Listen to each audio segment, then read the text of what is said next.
Chers internautes, bonjour, merci de nous rejoindre pour cette 11e édition d'Informatique News Hebdo, première émission dédiée à l'informatique pour les professionnels du secteur. Et pour décrypter et analyser cette actualité, je suis comme chaque semaine en compagnie de mon rédacteur en chef, Guy Hervier. Bonjour Guy. Bonjour Jean-François. Alors Guy, premier sujet qui a retenu votre attention cette semaine, sujet pas forcément très courant, c'est le sujet des supercalculateurs, puisque évidemment c'est pas forcément un objet qu'on trouve dans toutes les entreprises, dans toutes les organisations qui nous regardent et qui nous écoutent, mais qui est quand même un sujet qui est récurrent et surtout qui prend de l'ampleur.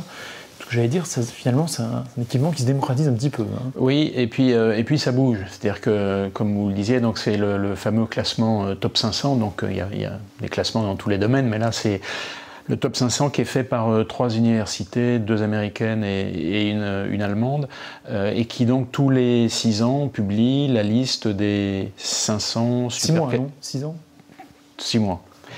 Qui publie donc 2 fois par an la liste des 500 supercalculateurs les plus puissants de la planète. Alors on pourrait se dire, tous les 6 mois c'est peut-être un peu beaucoup, puis en fait ça bouge d'un classement à l'autre, ça bouge énormément, et il se trouve que cette année, enfin en novembre, là c'était le 50e classement, donc ils ont commencé en 1993, donc ça fait presque un quart de siècle. L'ordre de grandeur, alors beaucoup de chiffres, mais on va essayer d'en donner que quelques-uns qui sont les plus significatifs. L'ordre de grandeur aujourd'hui, c'est le pentaflops, hein, on raisonne en pétaflops. Donc le plus gros, c'est un supercalculateur chinois qui fait plus de 90 pétaflops. Ça représente 11% de la puissance cumulée des 500 supercalculateurs. C'est énorme. Alors la première idée qui ressort de ce classement, c'est que les Chinois sont désormais leaders. Une sacrée révolution. C'est une révolution, puisque depuis que ce classement existe, il était archi dominé par les Américains. Et donc, bon, il y a eu un moment où les Japonais arrivaient à placer leur système dans les tout premiers, mais ils avaient, je dirais, dans la masse, ils n'arrivaient pas à émerger à un niveau, au premier niveau. Et c'était les Américains qui dominaient. Et on a vu depuis 4-5 ans, on voit bien l'évolution graduelle des Chinois, et là, par rapport au dernier classement, alors qu'ils étaient juste derrière en nombre de systèmes, juste derrière les États-Unis, cette fois, là, ils sont devant, largement devant, puisqu'il fait plus de 200 systèmes contre moins de 150 pour les Américains. Donc, je veux dire, on voit bien que c'est une politique industrielle qui est très forte. En Chine, alors qu'aux États-Unis, bon, ne parlons pas de l'Europe, parce que je dirais que dans ce domaine, il y a eu des moments un peu plus actifs, mais là on est dans évidemment l'Allemagne, c'est surtout la Grande-Bretagne qui est bien classée, la France, mais avec entre 15 et 20 systèmes sur les 500, et en plus des systèmes qui sont plutôt en bas de tableau. Donc on voit bien que la Chine a une politique active depuis quelques années et dont on voit les résultats. Alors on pourrait se dire aussi, finalement, les Chinois achètent des supercalculateurs à d'autres, mais en fait c'est pas le cas. C'est le numéro 1 chinois qui est Lenovo dans le domaine des supercalculateurs est deuxième, et puis après c'est des entreprises également chinoises qui sont maintenant classées des entreprises dont on connaît même pas le nom. On connaît, dans ce classement, on connaît, mais Inspur, Sugon, donc c'est des noms qu'on connaît pas et qui sont...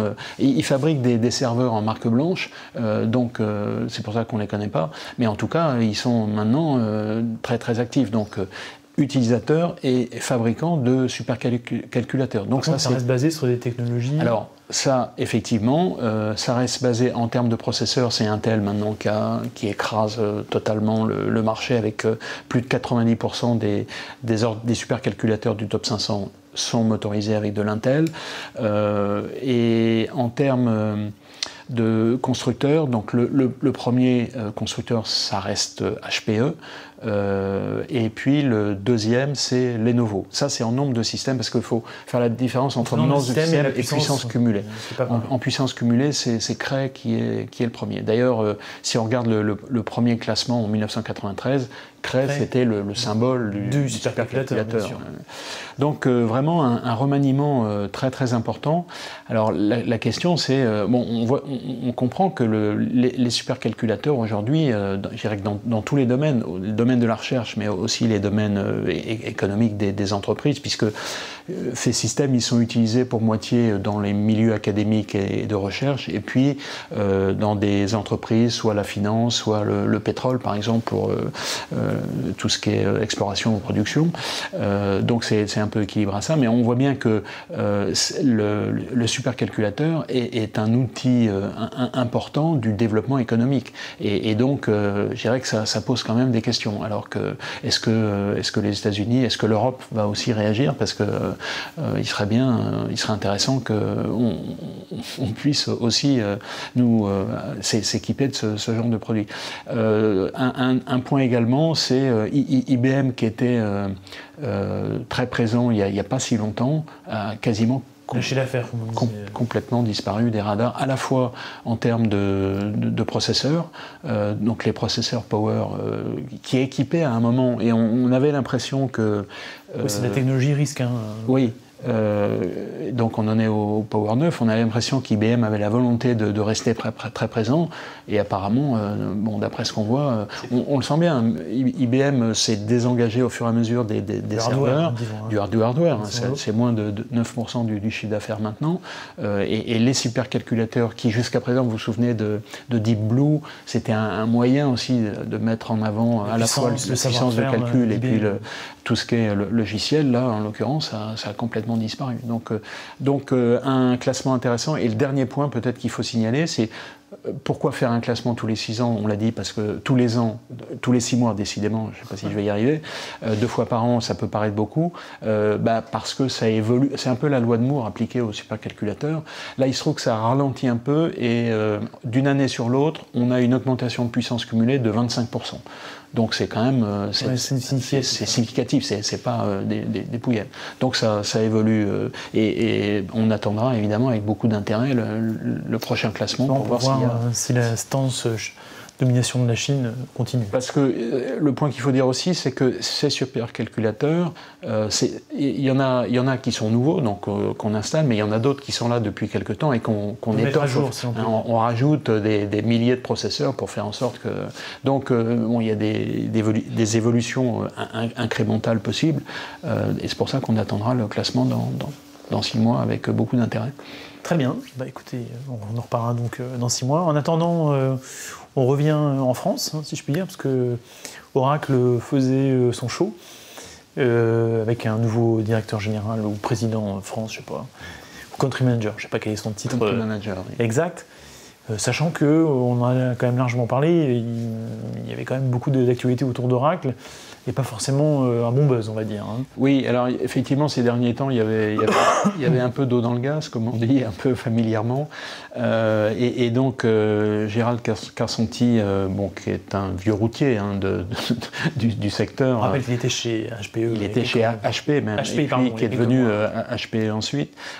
Donc, il connaît le secteur, je dirais, par cœur. Il est arrivé chez Oracle il y a 2 mois. Et donc, c'était, je dirais, la première présentation qui faisait à ce titre-là. Donc, comme vous le disiez, en fait, c'était intéressant de voir, je dirais, comment il présentait l'entreprise et les projets qu'il pouvait donner. Et en fait, ce qui ressort de là, c'est que je dirais, il y avait évidemment sur les questionnements sur les politiques de licence compliquées, politiques commerciales un peu musclées, les audits de licence, etc., dont on a parlé assez abondamment ces derniers temps. Je dirais qu'il reconnaît partiellement tout ça, mais l'objectif là, c'est pas pour lui, c'est assez compréhensible, c'est pas de regarder derrière, c'est plutôt de regarder vers l'avenir. Et donc il a présenté un plan qui baptisait Go Oracle point d'exclamation, il insiste sur le point d'exclamation, qui en fait est décliné un peu à la fois en interne et en externe vis-à-vis des clients, et qui est à rapprocher de l'évolution d'Oracle vers le cloud. Et là, je dirais que le message qu'il voulait faire passer, puisqu'en plus c'était la conférence sur le sujet, c'est que maintenant Oracle est un acteur du cloud. Voilà, en tout cas c'est sa volonté, on n'est plus là pour jouer, c'est vraiment une stratégie je dirais extrêmement offensive, et donc ce qu'il rappelait, c'est que par rapport à ses principaux concurrents, il a l'avantage d'être présent sur, on parle souvent des 3 segments du cloud, donc le PaaS, le IaaS et le SaaS, et lui il en rajoute un 4e sur lequel il est très présent, c'est le DaaS, donc c'est Database as a Service. Et effectivement, la base de données, c'est un élément assez central du SI, et je veux dire que souvent, quand on parle d'Oracle, on ne sait pas si on parle de la société ou de la base de données, donc c'est vraiment... D'ailleurs, à l'occasion d'Open World, il y a quelques semaines, Larry Ellison a présenté le dernier modèle de la base de données, Oracle 18c. C'est une base qui se auto-administre elle-même, donc une révolution, si je puis dire. Donc Gérald Karsanti présentait ça comme, je dirais, une stratégie de fond d'Oracle, et finalement comme un moyen, et il le reconnaissait lui-même, jusqu'à une date très récente, en gros, on vendait des licences pour du logiciel qu'on installait chez le client. Et donc ça, on voit bien ce que ça peut donner en termes de petit commercial. Là, le cloud, ce sera l'occasion aussi pour Oracle, à la fois de changer, je dirais, de moyen de consommer l'informatique, mais aussi changement de l'entreprise et changement de son image. Et en particulier, justement, quand on questionne sur les audits de licence, bon, il reconnaît que parfois ça va un petit peu loin, mais en gros, l'idée qu'il défend, c'est de dire on a des contrats de licence qui sont finalement très avantageux pour le client, c'est-à-dire que on offre des produits à haute valeur ajoutée, et donc en contrepartie, il faut que le client respecte finalement ses contrats de licence, ce qui est assez compréhensible. En revanche, il dit il ne faut pas que l'audit de licence devienne un business. Je dirais un peu comme les PV de la circulation, on peut les voir de 2 manières. C'est pour sanctionner des infractions au code de la route. C'est pas pour faire du business. Voilà, les caisses de l'État, ce qu'on a un peu tendance à voir aujourd'hui. Donc, je dirais qu'il y a vraiment une volonté de changement. Bon, il est là depuis 2 mois, c'est très tôt. Mais en tout cas, effectivement, on va regarder Oracle de manière très, très attentive, je dirais, dans les mois qui viennent, pour voir s'il y a un changement profond et d'orientation de l'entreprise. Très bien. Bah, écoutez, rendez-vous dans quelques mois pour la suite de cet épisode Oracle. En attendant, on reparle d'IBM et on parle d'informatique quantique. D'ailleurs, il y a peut-être un lien finalement entre les remarques qu'on faisait sur IBM qui, entre guillemets, s'échappe du marché des supercalculateurs et qui est à l'offensive sur le marché de l'informatique quantique. Et finalement, on peut peut-être se poser la question, est-ce que l'informatique quantique, c'est pas le nouveau, c'est le nouveau supercalculateur en fait, le supercalculateur du futur. C'est probable. Alors, je vais un peu vite peut-être. Non, mais c'est effectivement on peut le présenter comme ça. Donc l'annonce qui a été faite, c'est on le sait, IBM est un des grands acteurs dans tout ce qui est R&D autour de l'informatique quantique. Avec d'autres, il y en a d'autres, il y a Intel, il y a Microsoft, il y a Google qui sont très très actifs, et certains en lien avec des laboratoires universitaires. Atos est également présent. Atos, la différence, c'est que lui ne développe pas le processeur. C'est-à-dire qu'en gros, il attend que des processeurs soient disponibles pour construire des systèmes. Donc quand on dit Atos, c'est Bull, évidemment. Sachant que Bull aussi est évidemment le principal acteur européen sur le marché des supercalculateurs. C'est le dernier. Le dernier, oui. Donc, l'annonce qui a été faite, c'est en fait la possibilité d'une offre en ligne d'informatique quantique. Donc, en gros, c'est le cloud de l'informatique quantique, là. Exactement. Et donc, c'est un ordinateur qui offre 20 qubits. Donc, on sait que dans l'informatique traditionnelle, on parle de bits. Dans l'informatique quantique, on parle de qubits. Qubits parce que, en gros, le bit, il peut avoir les 2 valeurs, 0 et 1, un peu en même temps. Et donc, ils étaient à 17 qubits et ils passent à 20 qubits. Ça peut paraître pas très important, mais l'image qu'il faut avoir, c'est que c'est un peu l'image de l'échiquier avec le grain de riz qui double à chaque fois. C'est-à-dire que sur le premier, une logique un peu logarithmique en fait. Exactement, enfin exponentielle. Et donc c'est 2 puissance n, et donc on voit bien qu'entre 17 et 20, c'est quelque chose, c'est une évolution assez significative. Donc ça, c'est une offre qui est ouverte commerciale en ligne, et ils ont mis au point un prototype de 50 qubits. Donc 50 qubits, donc c'est quelque chose de effectivement considérable. Mais pour l'instant, ce n'est qu'un prototype. Alors il y a aussi ce qu'on appelle le degré de cohérence, c'est-à-dire qu'en gros, on sait que les composants qui sont au cœur des ordinateurs quantiques, ils sont très instables, et donc la question c'est pendant combien de temps, on parle de millisecondes, hein, millisecondes ou microsecondes d'ailleurs, je ne sais plus, enfin on va dire un temps très court. Pendant lequel on peut faire des calculs, et après il y a le qubit, il varie dans un état différent. Donc ce qu'il faut, c'est qu'il y ait une stabilité de l'état pour pouvoir faire des calculs dans de bonnes conditions. Donc IBM dit qu'avec ce prototype, ils ont à peu près un même degré de cohérence que sur les 20 qubits, mais pour l'instant ce n'est qu'un prototype. Alors effectivement, le rapprochement que vous faisiez, qui était intéressant, de dire que peut-être que IBM a compris qu'il avait perdu la partie sur les supercalculateurs, enfin en tout cas il met ça un peu de côté, et donc je dirais beaucoup d'espoir et d'efforts dans le développement de, je dirais, tout ce qui est informatique quantique. Le problème, c'est que effectivement, quand ces ordinateurs-là, qui ne seront pas utilisable pour toutes les applications. Ce sera vraisemblablement pas des ordinateurs universels dans le sens ce sera pour des applications un peu spécifiques. Sauf que on sait toujours pas dans combien de temps ce sera disponible. Est-ce que c'est 2 ans, 5 ans, 10 ans? Donc si c'est ça, c'est un pari un petit peu risqué, et c'est pour ça qu'on suivra aussi avec beaucoup d'intérêt. Alors là, on change complètement d'univers. C'est une activité pour le coup des mois à venir, même si l'annonce était cette semaine. C'est Intel qui se lance au marché de la 5G, qui sort des puces 5G. D'ailleurs à destination simplement des smartphones, hein, si j'ai bien compris. Alors, effectivement, je pense que l'annonce est intéressante. Alors, on se dit, mais on est à peine dans la 4G. La 4G n'est même pas disponible partout en France, et puis depuis très, très peu de temps. Hein. Et puis, on parle déjà de la 5G. Bon, il se trouve que ces composants seront disponibles en 2019-2020 commercialement. Donc on a un peu de temps pour... mais ça s'anticipe un petit peu quand même. Hein. Oui. Alors 5G, c'est à la fois... ce qui est important, c'est le débit et c'est la latence. C'est-à-dire que le temps entre le moment où en fait vous lancez la demande d'information sur le smartphone, et le temps où elle arrive, c'est quasiment instantané. Ce qui permet tout un tas de choses que ne permet pas la 4G. Par exemple, les véhicules autonomes, avec de la 4G, c'est inimaginable. Avec de la 5G, c'est possible. Encore pire, la télémédecine, les opérations avec des robots à distance, avec de la 4G, ce serait pas possible. On imagine. C'est trop grand. 5G, c'est tout à fait possible.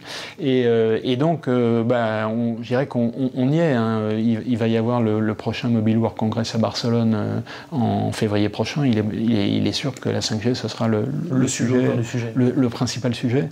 Et il se trouve qu'on a rencontré le patron de Verizon Enterprise Solutions. Donc en gros, c'est l'activité entreprise de Verizon donc aux États-Unis, mais aussi en Europe. Et donc il a également mentionné la 5G dans les projets et la stratégie de l'entreprise, avec dès aujourd'hui une vingtaine d'expérimentations aux États-Unis en 5G, et puis avec des applications commerciales qu'il voit dans 24 mois. Donc je dirais qu'on y est presque.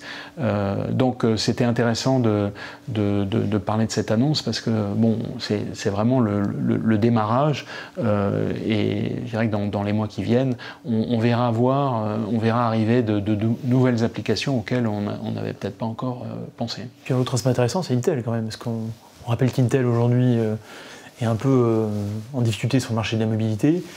finalement, c'est l'arrivée de se récupérer. De cette solution autour de la 5G, c'est absolument un moyen de revenir sur ce marché qui est évidemment le marché prometteur des décennies. Alors, l'autre point aussi que mentionnait le patron de Verizon, c'est que la 5G, c'est complémentaire de la fibre. C'est-à-dire que la 5G toute seule ne permettra pas de faire tout ce dont on vient de parler, mais il faut que ce soit complété avec un réseau fibré. Et à l'inverse, la fibre ne peut pas aller partout. Donc là où elle n'ira pas, on pourra mettre de la 5G. Donc on voit bien qu'il y a aussi là un problème d'infrastructure et que c'est quelque chose qui est en construction et qui demandera encore un petit peu de temps. Très bien. Bah, écoutez, la transition est toute trouvée avec notre dernier sujet, puisqu'on parle de coup de cœur, coup de gueule. Là, en l'occurrence, en tout cas, on revient sur les aventures d'Altis et d'SFR, qui, je pense que nos lecteurs ne sont pas passés à côté, a perdu quasiment la moitié de son cours. L'action a quasiment perdu la moitié de son cours au cours des 15 derniers jours. Oui, ce serait difficile d'y avoir échappé. Alors, c'est ni un coup de gueule, ni un coup de cœur, c'est un sujet un peu d'étonnement. Donc, effectivement, Altis, depuis juin, a perdu 60% de sa valeur. C'est quand même très, très important. Alors, les raisons, on les connaît. Patrick Drahi a développé son entreprise à marche forcée. Il s'est endetté considérablement, puisqu'on a un endettement qui est de 53 milliards de dollars. Donc c'est quand même énorme. C'est un peu comparable à l'endettement de Dell EMC. Sauf que Altis n'est pas Dell EMC, puisque en gros, je crois qu'ils arrivent à sortir un cash flow annuel de 7-8 milliards de dollars, donc je veux dire, pour arriver à rembourser tout ça. Et puis il y a aussi, donc ça veut dire que les investisseurs, les marchés financiers commencent à douter sur la capacité à rembourser, même si c'est pas à court terme. Même si c'est pas à court terme, mais sachant qu'en parallèlement à ça, donc d'ailleurs Patrick Drahi a fait un peu son mea culpa. Enfin, il a commencé par virer Michel Combes. Ça c'était lui qui était le fusible. Donc maintenant c'est lui qui est à la manette. Il a fait un peu son mea culpa. Et donc ce qui s'ajoute un peu à ces difficultés, c'est que on le sait, la qualité de service de SFR est pas tout à fait au rendez-vous. Donc une étude de 60 millions de consommateurs. Alors, oui. Sur le domaine grand public qui montrait le taux de défiance de SFR par rapport à Orange et Bouygues et Free était quand même assez... Là, ils ont clairement, ces derniers mois, leur image et le service c'est singulièrement dégradé. Donc, je veux dire, ça fait beaucoup de chantiers à mettre en œuvre. D'ailleurs, les représentants de l'entreprise commencent à se poser de grosses questions et on s'en poserait à moins. Donc maintenant, effectivement, je dirais que la balle est dans son camp pour rectifier le tir et essayer de sortir de cette grosse difficulté. Sachant qu'en plus, il y a une stratégie, on en a parlé, de contenu, rachat à grand coût, beaucoup d'argent de contenu exclusif, notamment en termes de football, qui est aussi un pari de presse, etc. Donc c'est vrai que l'idée de convergence, de faire les contenus, tout ça, c'est bien gentil, mais après il faut qu'il y ait des vrais business models, il faut que les gens achètent aussi, ce qui est pas évident. Parce que vous savez, dans une journée, il n'y a que 24 heures. Donc. Complètement. Bon, on espère que ça ne se finira pas avec la fameuse convergence comme Messier l'avait prédit il y a quelques années, toujours dans le même cadre finalement chez Vivendi. On espère que pour les salariés des SFR, ça se passera autrement. Et puis on aura évidemment l'occasion d'y revenir. En attendant, je vous souhaite une excellente semaine. Je vous propose de nous retrouver avec Guy et son invité de la semaine, Jean-Michel Sauveau, de la société Lexmark, enfin un peu le point sur le marché de l'impression et des services qui vont tout autour, parce qu'on va largement au-delà aujourd'hui de la vente de simple matériel. Et en attendant, je vous propose de nous retrouver la semaine prochaine, même lieu, même heure, pour une nouvelle édition d'Informatique News Hebdo. À très bientôt, merci.